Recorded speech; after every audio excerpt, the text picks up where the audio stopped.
não sentia nada. De repente, uma dor na barriga, pronto. Foi detectado um tumor. Desesperada, liguei a rádio lá, não sei como, nem porquê, a rádio estava lá na Boa Nova e estava falando. O meu problema estava ali. Não pode de forma nenhuma a rádio, essa TV, Mundo Maior, terminar. De jeito nenhum. Temos Deus como pai e a doutrina como mãe.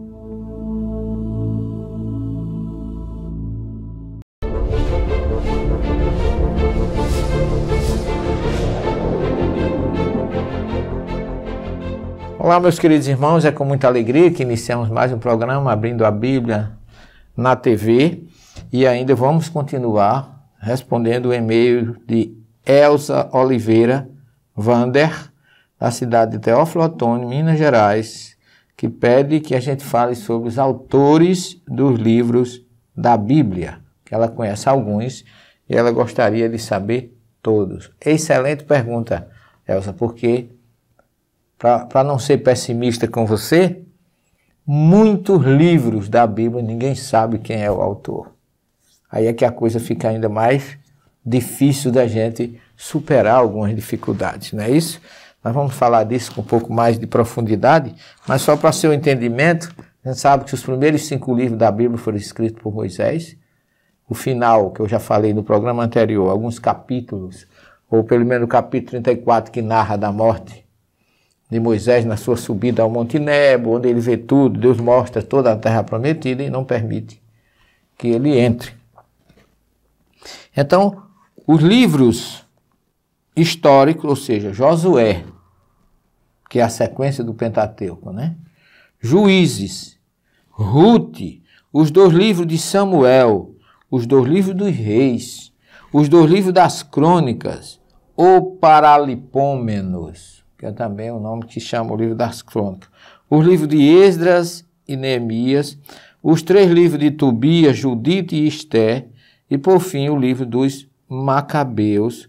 Esses são chamados livros históricos, ok?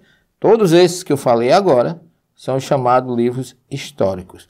Agora tem chamado também livros sapienciais, que são os livros de Jó, os Salmos, os Provérbios, que são atribuídos a Salomão, que ninguém tem muita certeza, o Eclesiastes também, o Cântico dos Cânticos, o Shir-Hashirim, que eu já falei, o Livro da Sabedoria e o Eclesiástico, que é um livro que só tem na Bíblia católica.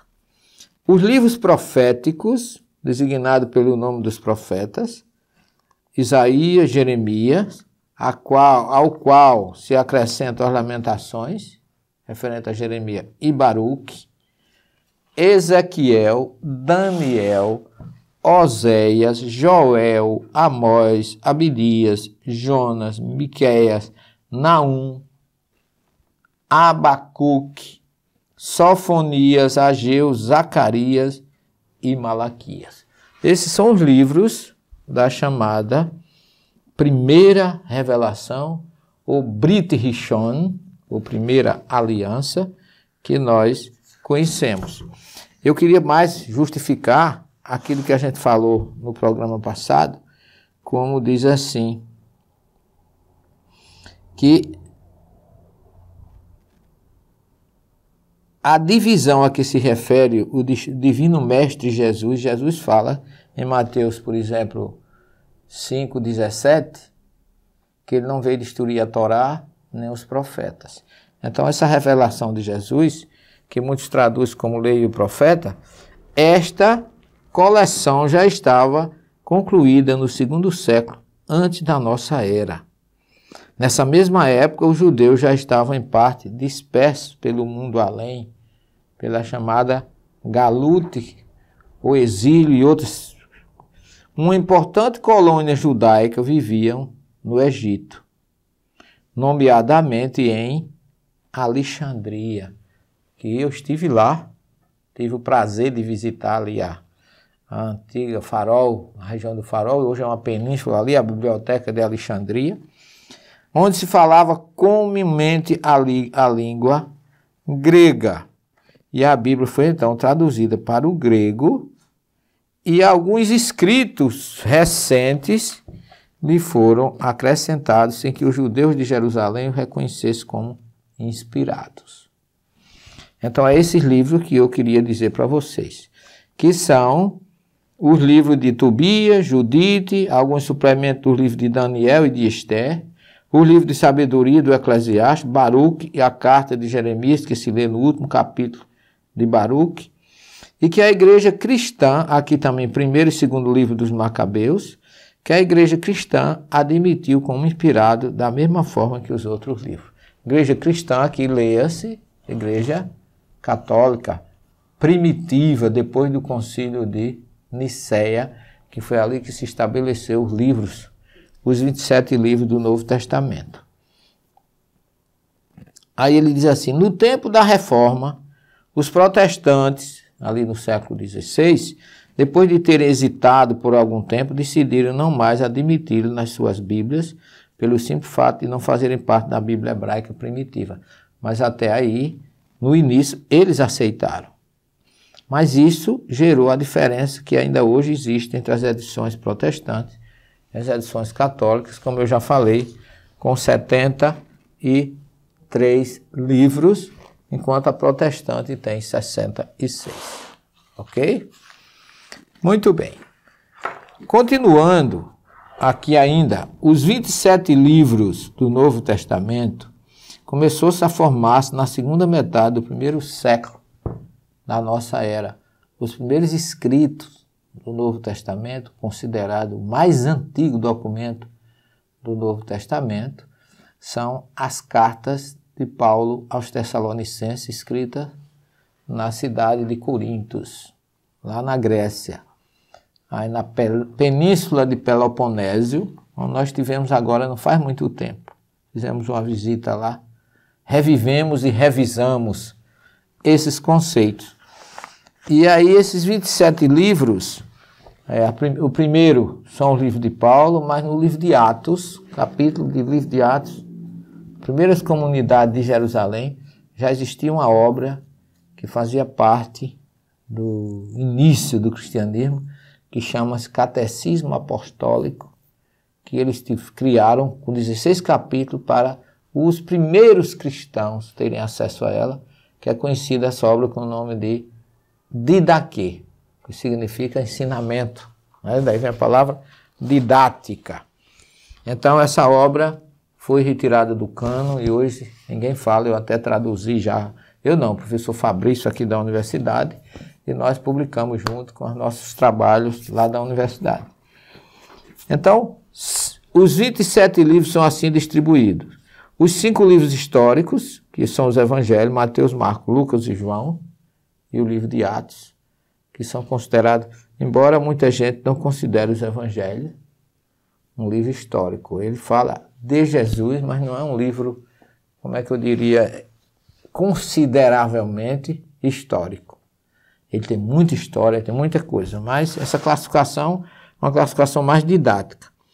21 cartas dos apóstolos. São Paulo escreveu 14, 1 é Romanos, 2 aos Coríntios, 1 aos Gálatas, aquela região que ele fez a primeira viagem na Ásia Menor, 1 aos Efésios, onde ele esteve por 3 anos, onde João viveu praticamente a sua vida, João o evangelista, e ali morreu, está enterrado na montanha de Ayuzuk, em Éfeso. Eu estive lá agora recentemente, onde tem uma basílica imensa que foi construída no século VI pelo imperador Justiniano, onde ele destruiu o templo da deusa Artemisa grega e usou todo o material para construir a Basílica de São João em uma mesquita que fica lá próximo. 1 aos Efésios, 1 aos Filipenses, 1 aos Colossenses, 2 aos Tessalonicenses, 2 a Timóteo, seu companheiro de viagem, 1 a Tito, 1 a Filemon e 1 aos Hebreus. As outras cartas são consideradas cartas apostólicas, que é 1 de Tiago, 2 de Pedro, 3 de João, o evangelista, e 1 de Judas.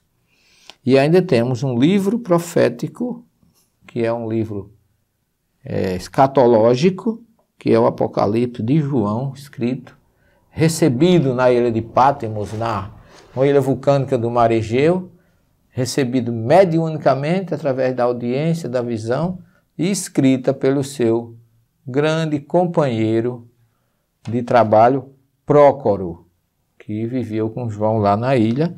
Ele recebia e ditava, e Prócoro escrevia. Quando a gente chega em Patmos, todo canto tem aquela imagem de João em êxtase e Prócoro anotando. As duas coleções que formam a Bíblia foram sendo traduzidas do grego para o latim desde o segundo século da nossa era. Mas a tradução latina mais espalhada é a que fez São Jerônimo à base dos textos originais hebraico e grego, no fim do IV século, denominada Vulgata. A divulgada, que alguns usam o termo vulgarizada, que eu não gosto desse termo. Mas esses são os livros que a gente tem mais ou menos, resumidamente, a Bíblia. Agora, vamos falar, não sei como é que está o nosso tempo aí, Bob. Já expirou, então nós vamos começar a falar deles na segunda parte do nosso programa. Não saia daí que nós já retornaremos. Até já, se Deus quiser. Ao comprar livros, DVDs e CDs na loja virtual Mundo Maior, você patrocina a divulgação espírita do maior complexo de comunicação espírita do mundo. Compre através do nosso e-commerce. Invista em um planeta de regeneração.